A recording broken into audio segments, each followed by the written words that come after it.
और वो विधायक बनकर जाएंगे तो पूरे नरपतगंज के लिए, यहाँ की बसने वाली जनता के लिए काम करेंगे। ये किसी एक मखसूस बिरादरी के या जात के नहीं, बल्कि पूरी जनता का काम करेंगे। आप बताइए क्या नरपतगंज में खाली एक ही तबका कामयाब होगा कि हदीस कामयाब नहीं हो सकता? यहाँ से हम किसी के गुलाम नौकर नहीं है कि इनको डालते रहे दादा डाले, बाप डाला, बेटा डालेगा, बहुत हो गया, बस करो, इसको एक बदलाव लेकर आओ।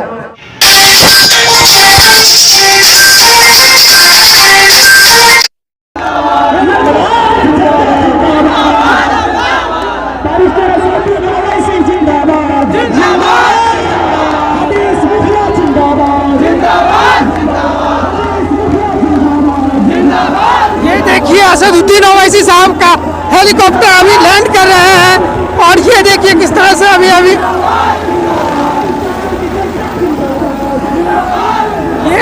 लैंड कर रहे हैं असदुद्दीन ओवैसी साहब का हेलीकॉप्टर हेलीपैड पर।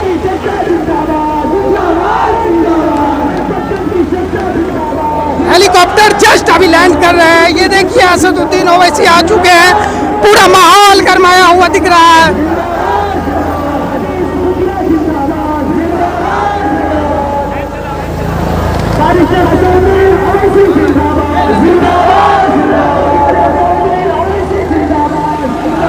असदुद्दीन ओवैसी जिंदाबाद के नारे से गूंजने लगा।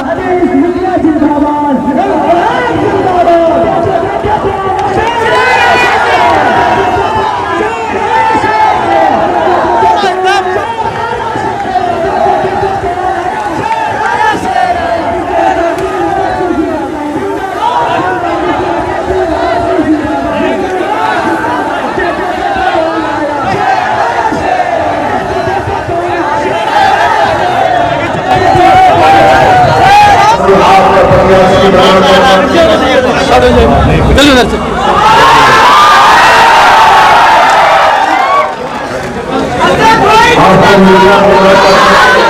आपके सामने रखा और मैं आपके पास बता रहा हूँ, नरपतगंज में अगर बीजेपी की कामयाबी को कोई रोक सकता है तो हदीस साहब रोक सकते हैं, आगे नहीं चलते। पिछले बार हमारे ओर से हमें जो धोखा देकर बीजेपी को रोकने के नाम पर अनुरोध किया और फिर उसके बाद नीतीश कुमार, आरजेडी, कांग्रेस सब चले गए, बीजेपी को सत्ता मिल गई। इस विधानसभा से अगर आप बीजेपी की कामयाबी को रोकना चाहते हैं तो मैं आपसे गुजारिश कर रहा हूँ कि हदीस साहब वोट देकर कामयाब करिए। और यहाँ पर जो आरजेडी के मौजूदा विधायक हैं जनाब अनिल साहब, इनके तो ऐसे कहानियां भी सुनते हैं कि रात के अंधेरे में ये काम का इनॉग्रेशन करते हैं और कई मरतबा रात में खड्डों में उनकी गाड़ी फंस जाती है तो जेसीबी आ गई उनकी गाड़ी। ये इनका रिकॉर्ड है। आप बताइए कि आखिर कब यहाँ पर विकास होगा?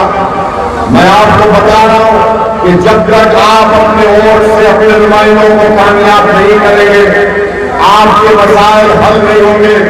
और याद रखिए मेरी इस बात को, अगर कांग्रेस, आरजेडी या दूसरी सियासी पार्टियां आकर सेकुलरिज्म का इतिहास देंगे, सेकुलरिज्म की बात करेंगे, तो उनसे पूछिए आप कि तूने सेकुलरिज्म के नाम पर हमको गुलाम बनाकर रख दिया, सेकुलरिज्म के नाम पर हमको फकीर बनाकर रख दिया, सेकुलरिज्म के नाम पर हमारे नुमाइंदे कामयाब नहीं होते, सेकुलरिज्म के नाम पर तुमने अपने घरों को बैलात में तब्दील कर दिया, सेकुलरिज्म के नाम पर तुमने वोट हासिल किया, तुम मुख्यमंत्री बन गए और हम तो संतरी की नौकरी बिल्कुल नहीं दे पाते हो। इसीलिए आज ये वक्त है कि आप मुत्तहिदा तौर पर अपने के और का मुकाबला करते हो, मुखारों डालिए और मुल्का परस्त ताकतों से मुकाबला करिए। डरने और घबराने की जरूरत नहीं है। सेकुलरिज्म को जिंदा रखना, सेकुलरिज्म को जिंदा रखना ये मेरी जिम्मेदारी नहीं है। सेकुलरिज्म को जिंदा रखना आपकी जिम्मेदारी नहीं है। सेकुलरिज्म को जिंदा रखना आरजेडी की जिम्मेदारी है। सेकुलरिज्म को जिंदा रखना कांग्रेस की जिम्मेदारी है। और बताओ आरजेडी वालों, तुम हमसे आकर कहते हो सेकुलरिज्म, मगर जब पार्लियामेंट का चुनाव हुआ तो तुम एक लोकसभा की सीट नहीं जीत सकते, एक लोकसभा की सीट नहीं जीत सकते। नरपतगंज की आवाम से पूछना चाह रहा हूं, जरा बताइए कि आपने पार्लियामेंट के चुनाव में बीजेपी को वोट दिया था? जब आपने वोट नहीं दिया तो कैसा जीता बीजेपी का उम्मीदवार यहां से? यही तो हम आपको बता रहे हैं कि डरा डरा कर हम वोट हासिल करेंगे, मगर हमारे बस्तियों में, हमारे गांव में स्कूल नहीं खोलेंगे, टीचर का इंतजाम नहीं करेंगे, डिग्री कॉलेज नहीं खोलेंगे, बाढ़ आती है तो महीनों घर में पानी घुसता है, हमारी फसल बर्बाद हो जाती है, और इलेक्शन आता है तो सेकुलरिज्म। अरे भैया, कब तक हम इनकी गुलामी करेंगे? मैं आपको कह रहा हूं कि ज़हीनी गुलामी से आजादी हासिल करिए, यहां से हदीस साहब को कामयाब करिए। मुत्तहदा तौर पर अगर आप अपने वोट का इस्तेमाल करेंगे तो इंशाअल्लाह ताला हम यहां से बीजेपी को हराएंगे और मजलिस के मेरे अजीज दोस्तों, एक और बात कही जाती है कि मजलिस का अगर एमएलए जीत गया तो क्या उसको सत्ता मिलेगी?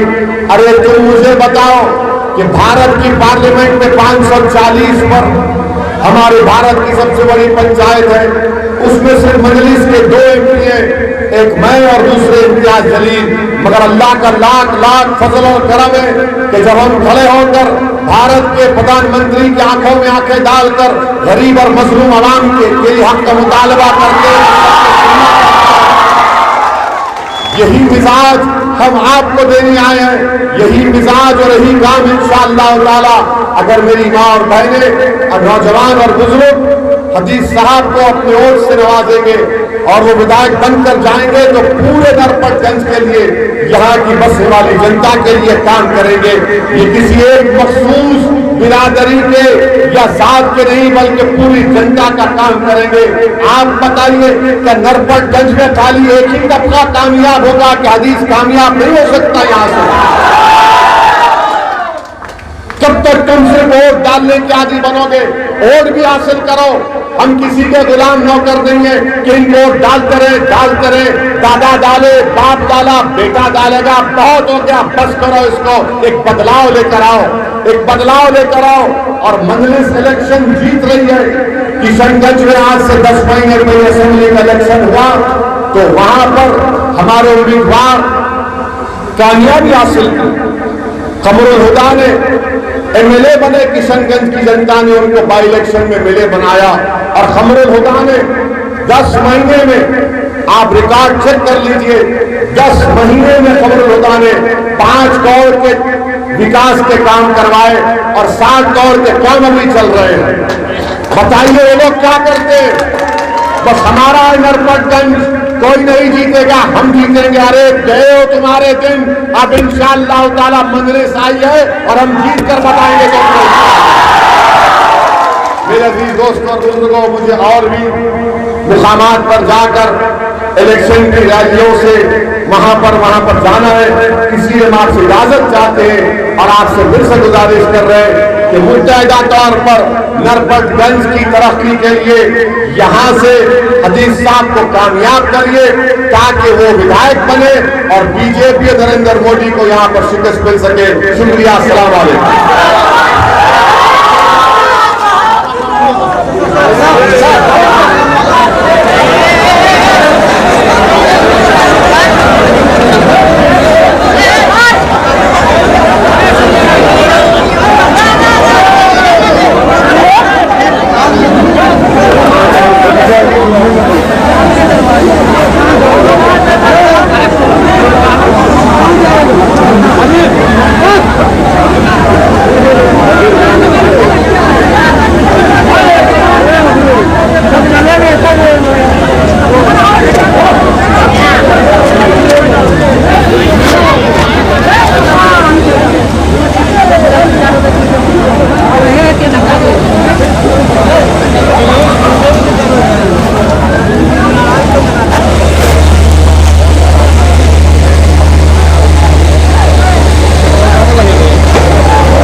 शुक्रगुजार हूँ आली मतलब जनाब बैरिस्टर असदुद्दीन ओवैसी साहब का और साथ में जनाब प्रधान IAM नाजिर हुसैन साहब का कि आप लोगों ने अपना कीमती वक्त बढ़ा दिया और जनता को एक नया दिशा एक नए रास्ते पर आपने गामजन किया है। मुझे उम्मीद है कि नरपतगंज विधानसभा की एक जनता MIM कदम साहब को वोट करेगी और उससे भारी मतों से विजय बनाएगी। मैं शुक्रगुजार हूँ तमाम नौजवानों का और दोस्तों का और अपने बुजुर्गों का जिन्होंने अपना कीमती वक्त वहाँ पर दिया। हमारे बैरिस्टर साहब हम लोगों से रुखसत हो रहे हैं। मैं दुआ करता हूँ कि अल्लाह ताला उनकी उम्र को दराज करे और उनका साया हयात हम लोगों की जिंदगी पर कायम रहे, ताकि हिंदुस्तान के माइनॉरिटी और अक़लियत और अल्पसंख्यक की रहनुमाई हमेशा के लिए होती रहे और हम लोगों को नया रास्ता एक नई सिफ्त हमें दिखाते रहे।